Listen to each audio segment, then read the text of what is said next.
تذكر يوما كنت تعانق دمعة الفكر تناجي الله في صبر وترجو رحمة تسري.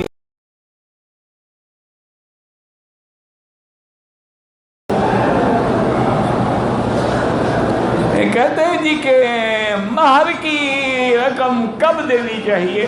ملنے سے بھی پہلے دینی چاہیے، یعنی مہر پہلے ادا کرو پھر بیوی کو میں دو۔ یہاں تو بڑا اچھا رواج ہے کہ جب نکاح ہوتا ہے اسی دن بیوی کو حق المہر کی رقم بھیج دی جاتی۔ بہرحال اب نہیں دی تو دے تو دو، ایسا تو نہ ہونا کہ قیامت میں بیوی کے حق المہر میں جہنم جاؤ۔ اور اگر نہیں دے سکتے ہو تو معافی مانگ لو۔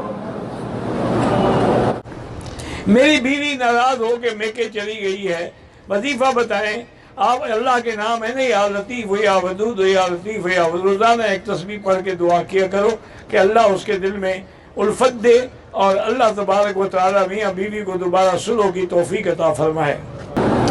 افضل یہ ہے کہ قربانی کا جانور کنکری مارنے کے بعد منی میں جا کے خود ذبح کریں اپنے سامنے۔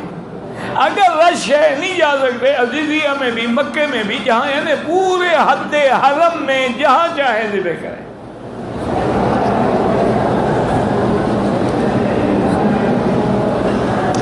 میں حج کے لیے آیا ہوں، ایک عمرہ کر لیا ہے، دوسرا کرنا چاہوں کوئی منع نہیں، بالکل کر سکتے ہیں، لیکن ہر عمرے کے بعد سر پہ اس طرح پھروانا ہوگا۔ اگر عورت ہے تو اس کو بھی پور کے برابر ہر عمرے کے بعد بال کاٹنے ہوں گے۔ نکاح کا افضل طریقہ کیا ہے کہ میاں بیوی بھی راضی ہوں، ان کے والدین بھی راضی ہوں، ایجاب قبول ہو، خطبہ سنت کے مطابق پڑھا جائے۔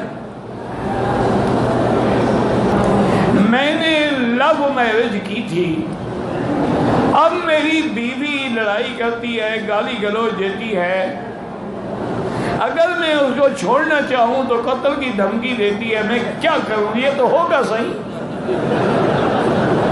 اس طرح تو ہوتا ہے اس طرح کے کاموں میں۔ اب جناب بھگتو، والدین کا ان چھوڑ کے جب لو میرج ہوتی ہے نا تو لو کا انجام یہی ہوتا ہے۔ میں نے بینک میں رقم جمع کرائی پاکستان سے، قربانی خود کرو، بینک والے اللہ عالم کب کریں گے ضرور، لیکن وقت پہ نہیں کر سکتے۔